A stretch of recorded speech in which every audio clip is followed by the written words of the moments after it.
approximately a little bit more than 60% of the people that sit on this committee actually voted to shut us down.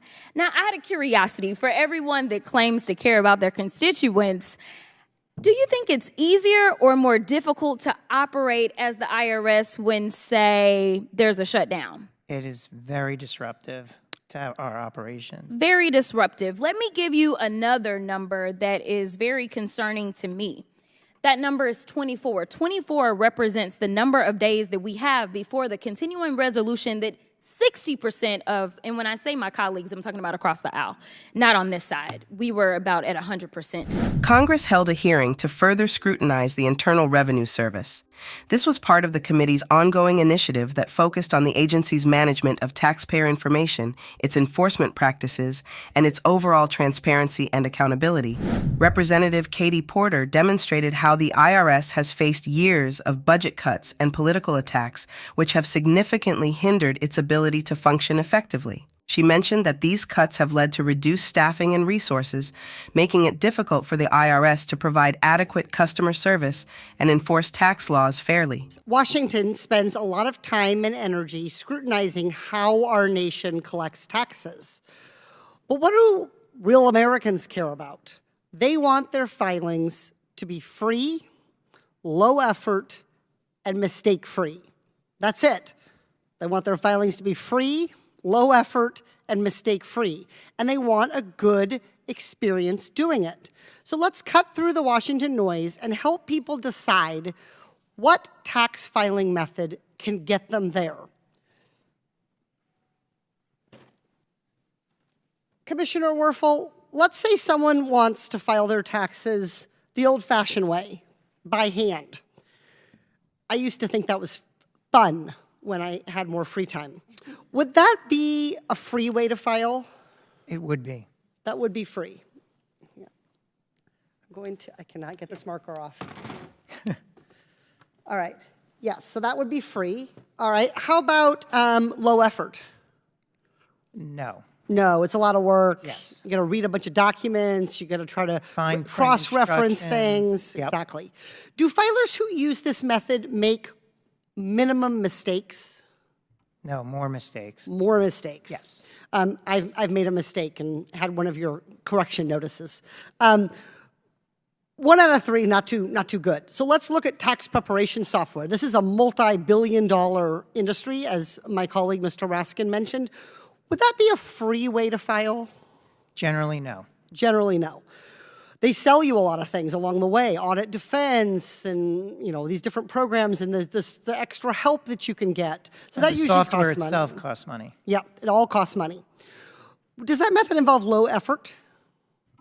Depends, but it can. Yeah, I think usually easier. Easier. All right, so let's put a box there.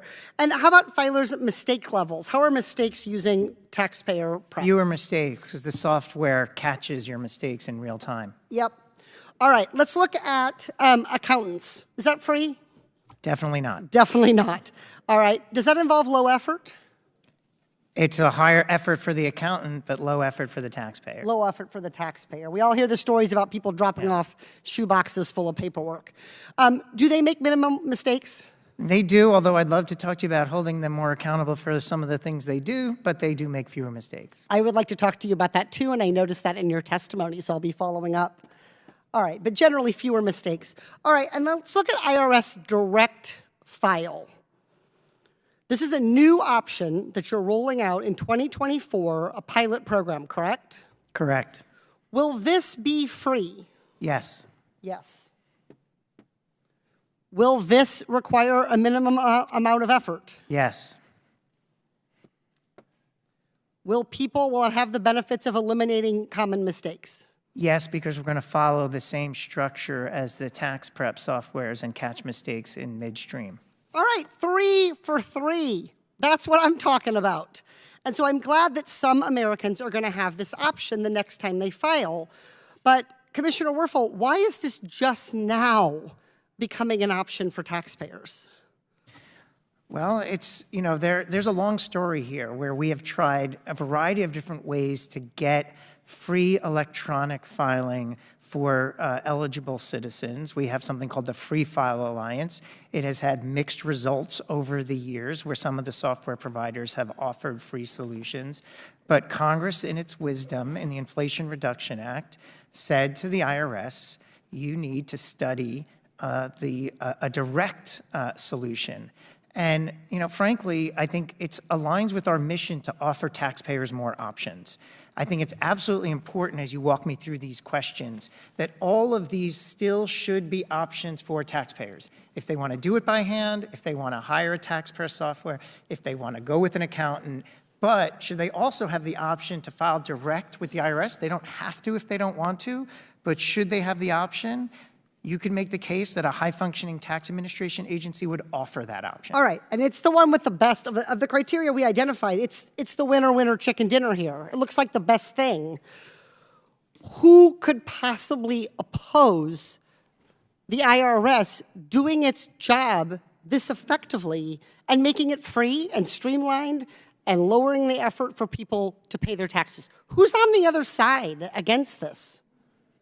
I think there's a concern that if we issue a direct file solution, it will be disruptive to the software industry. Disruptive to the software industry? You mean these industries right here that are making billions of dollars off taxpayers to simply assist taxpayers in doing something that they should be able to do by working directly with our government? That's the concern that I've heard expressed, yes. Does the IRS have any profit incentive? No. Do tax prep software companies have a profit incentive? Yes. Do accountants have a profit incentive? Yes. The only interest the IRS has is in providing an option that is free and easy and reduces mistakes for people to be able to file their taxes. So now lawmakers have a choice.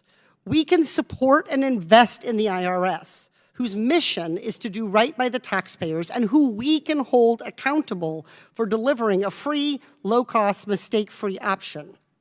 Or we can stand with special interests who want to see an underperforming IRS so that they can profit to the tunes of billions of dollars off taxpayers. I know where I stand, and I yield back. Representative Gary Palmer questioned the agency's practices and raised concerns about the efficiency and effectiveness of its operations, particularly in handling taxpayer information and enforcement actions. I know you keep talking about going after millionaires and billionaires, but you're also going after Taylor Swift fans who sold their tickets for over $600. The previous rule was if someone earned $20,000 and had more than 200 transactions, you did it, but you lowered it. But the bill lowered it to $600 regardless of the number of transactions. So it's not just millionaires and billionaires. You're also going after auditing small businesses and others.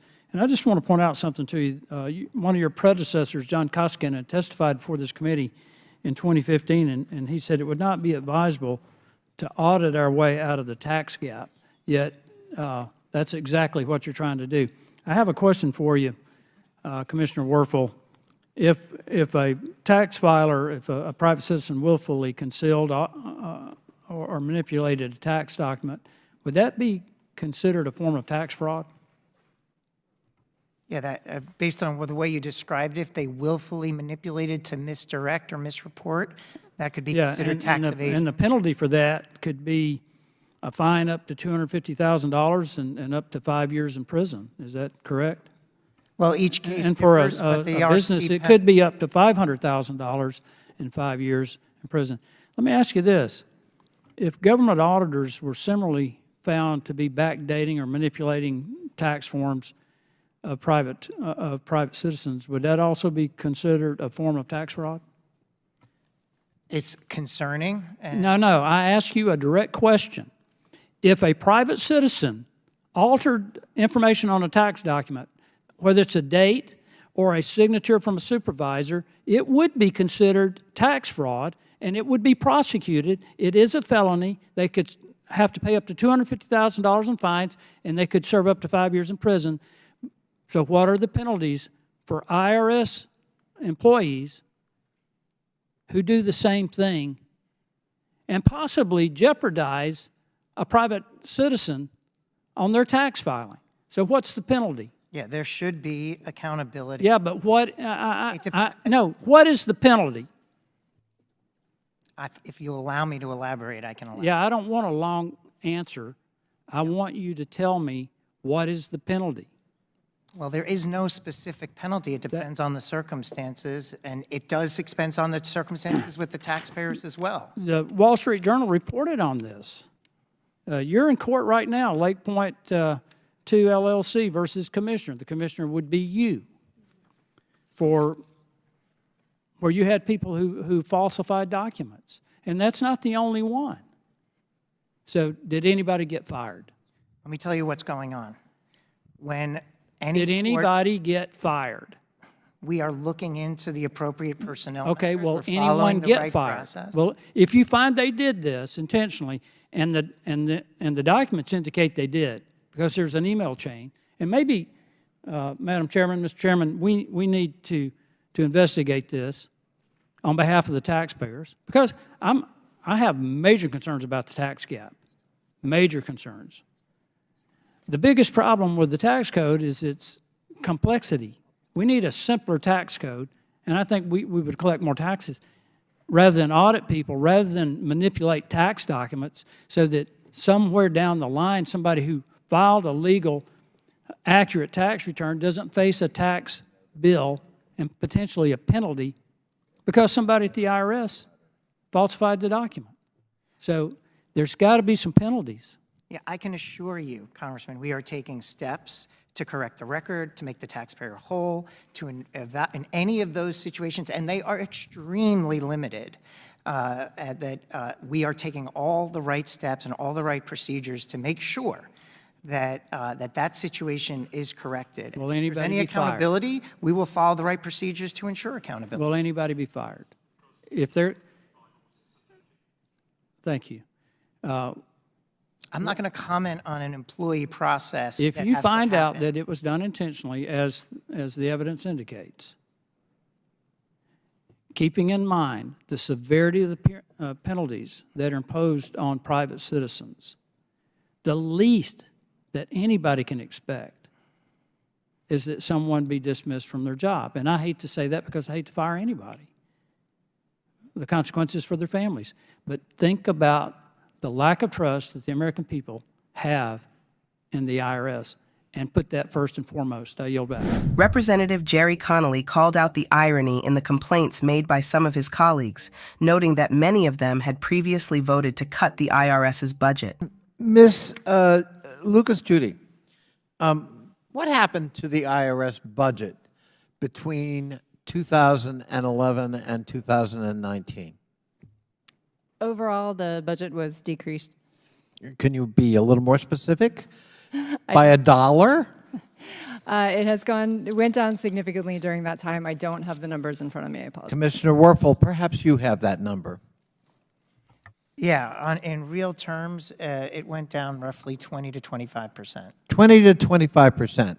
Did that have any relationship at all in terms of the operational performance and capability of the IRS in that 8-year time period? It had a significant impact. Like in auditing? Every dimension of our operations suffered from the lack of resources. Customer service? Yes, Processing of refunds? yes. So, Ms. Lucas Judy, it seems to me if GAO wants to come here and testify about recommendations and compliance by the IRS, you ought to take cognizance and be more specific in your awareness of what happened in an 8-year period. And by the way, all of it generated by this Congress.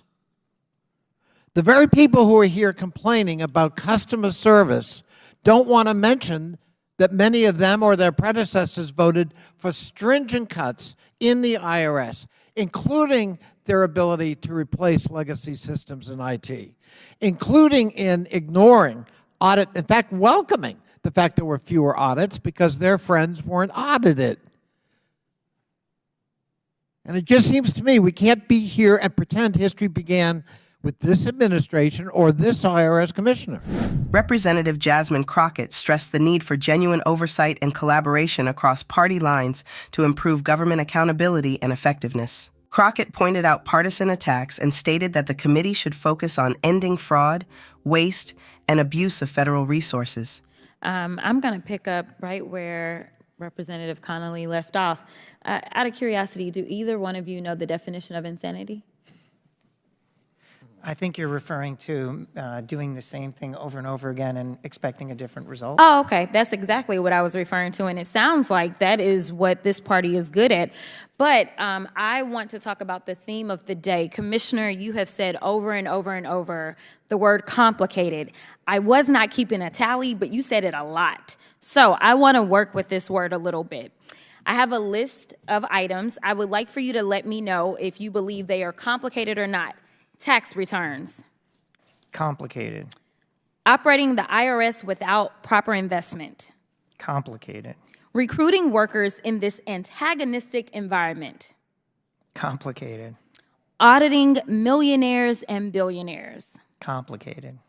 Okay, so it sounds like you've got a complicated job. I do. And it also sounds like you have to know something about math. My colleague brought that up as well.